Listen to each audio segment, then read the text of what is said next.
Hello again, everybody.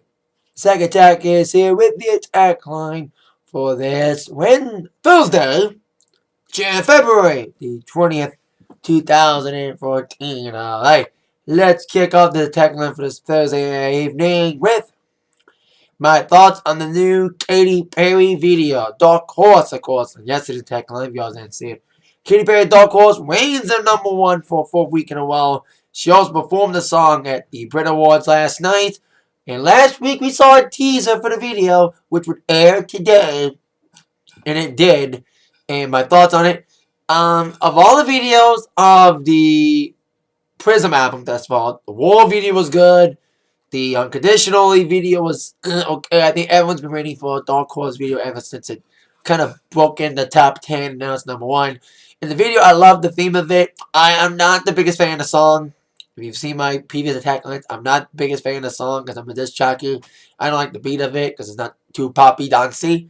But starting to like it a little bit more because of the video. Because the video is cool. It's an Egyptian-themed video. Katy's like an Egyptian pharaoh. They call it Katy Patra. And they call it Memphis, Egypt. Because Juicy J's in it. I love the concept of it. With Katy Perry kind of like seeing all these, Katy Patra, should I say, seeing all these guys and just killing them off because they won't satisfy her. It's kind of a fun little video.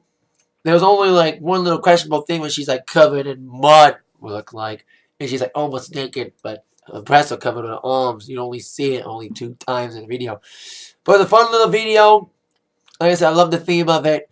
And the ending is kind of a cool little ending, which I won't spoil. Let me say this. It involves human and dog. That's all I will say. And there was even one with a human with not a human head. I won't spoil that part either. But it's a fun little video for Katy Perry's Dark Horse. Of course, you can see it on here on YouTube. But it's a fun little video. Probably my favorite Katy P video from the prison. I like Katy's videos.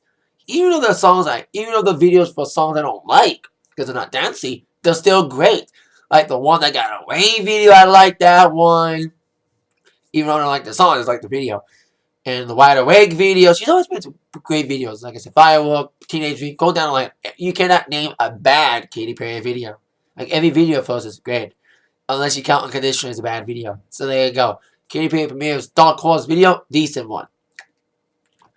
Well, Katy's of course heading on the road this year on the Prismatic World Tour. One of the stops will not be Bonnaroo. She doesn't do festivals.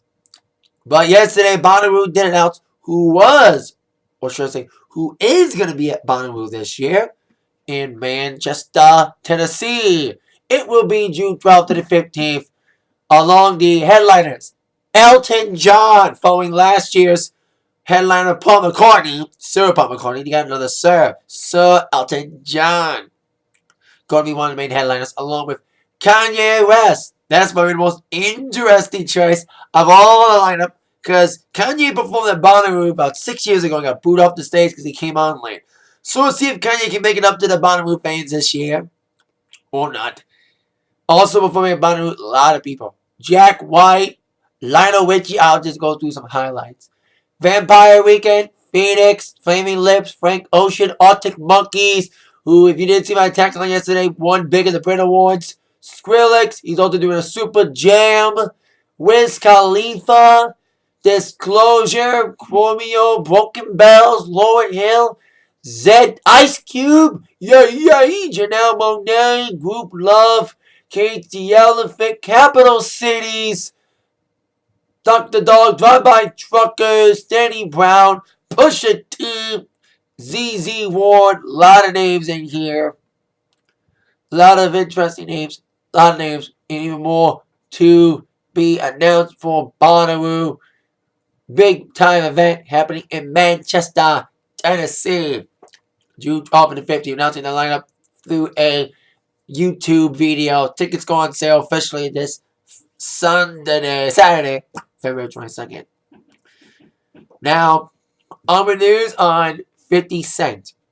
Well, 50 Cent has left Interscope Records and effectively left Shady Records. Now, within the last couple of years, 50 Cent has been more than happy to express his discontent with Interscope Records, the distributor of his G-Unit imprint through Eminem's label, Shady Aftermath. Well, should I say Shady? And 50 Cent's been unhappy, and has been more than happy, like I said, to express his unhappiness with Interscope, making fun of the promotion and all that. So he has announced today that after 9 years of being involved, actually 12 years, he has left Interscope Records, and he's taking his G-Unit imprint with him. He will have the G-Unit imprint and his records as well be distributed through Caroline, an independent service division of Capitol Music Group. And Eminem has supported 50 Cent on the decision.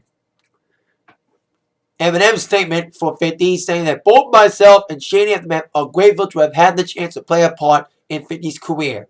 Shady would not be what it would be without 50 Cent. 50 Cent was pretty much the breakout star of the Shady record label.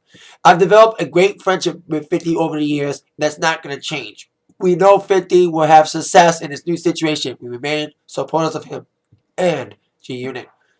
And of course, 50 echoed that sentiment in his statement, saying, I have had great success with Eminem and Shady Aftermath. I would like to thank Em and Dre for giving me an incredible opportunity, of course, Dr. Dre. I've learned so much from them throughout the years. I am excited to enter this new era where I can carry out my creative vision.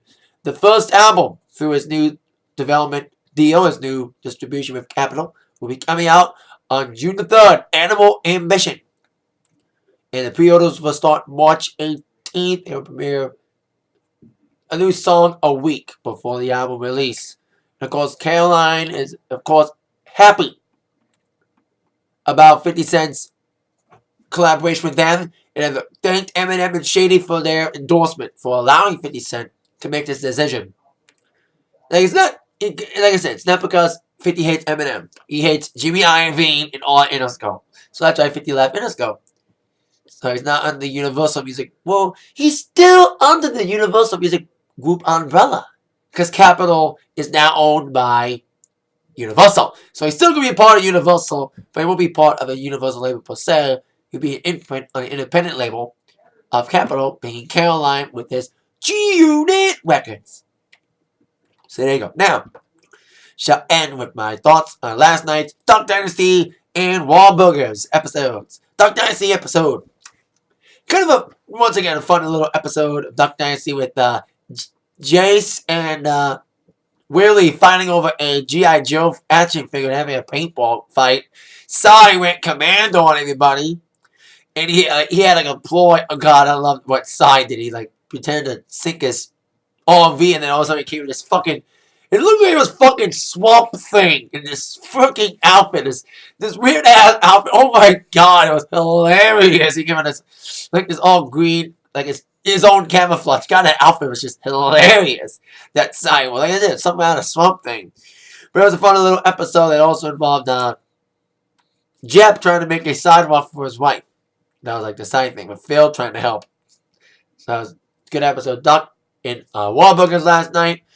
It wasn't my favorite episode of Wahlburgers because it was mostly involving leisure time, involving Mark and Paul, the chef.